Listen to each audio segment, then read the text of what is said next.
Stroke by stroke and meter by meter, these Afghan women are weaving their fresh journey of freedom after their fortunate escape from Taliban-ruled Afghanistan. However, thoughts about their families and loved ones not lucky enough to have made their way to Sydney or other different countries continue to haunt them.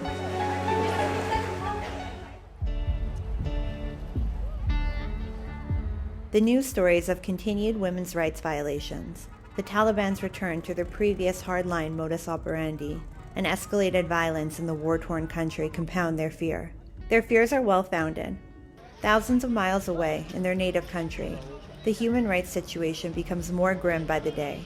In the course of the last 1 year, the Taliban have made the country one of the most dangerous places for human life, where every single breath is considered a blessing.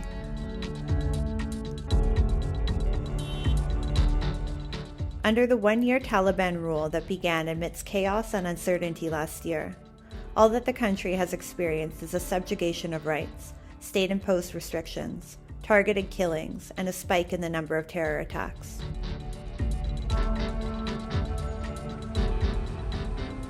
The recent bomb explosion in Kabul, targeting the Shi'ite Muslim community, was one example of how the situation in Afghanistan has panned out since the Taliban takeover. The fact that explosions have been occurring in Shia mosques, that Shias are being targeted in Talibanized Afghanistan should not surprise anybody. Initially, because the Taliban had managed to recruit Shia commanders at the behest of Iran, people thought this would be a more inclusive Taliban. I think that has been shown to be false quite some time ago. And so if in Taliban-ruled Afghanistan, Shiites are being targeted, it's not surprising at all. The Taliban leaders have been boasting about their self-proclaimed achievements towards restoring peace in the country. The reality on the ground, however, is a sharp contrast. Observers say the Taliban are not equipped to provide even moderate-level security to the citizens, let alone save them from any outsider attacks. In fact, they themselves have been the perpetrator-in-chief of atrocities committed against the people of Afghanistan. The Taliban are also accused of providing support to the terrorists that they had vowed to never give a safe haven to. The promises of the Doha Agreement seem to have been forgotten. The concerns over the Taliban supporting terrorist groups operating within the country are a main reason behind many countries' reluctance in providing any form of direct assistance to pull the country out of the massive economic crisis it has plunged into. It is the common man who is suffering because of the Taliban's politics and ideology. Many in the country don't have adequate food and are living in poverty.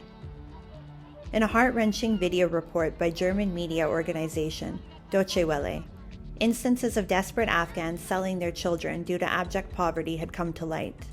There are only a handful of operational hospitals, and they are at capacity treating malnourished children.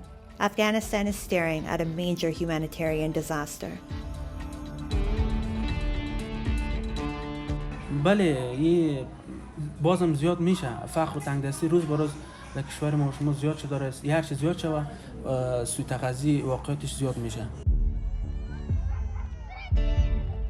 Hapless Afghans in and outside the country are making desperate appeals to the international community to lend them a helping hand. The looming hunger crisis has the potential to push the country further into collapse in the coming times. Observers say if the Taliban does not amend its ways and come up with a policy that is friendly for both its citizens and the international community, then Afghans will be staring at their darkest days. The potential for positive changes lies with the Taliban only, and it is they who will have to decide how the future of their country will unfold.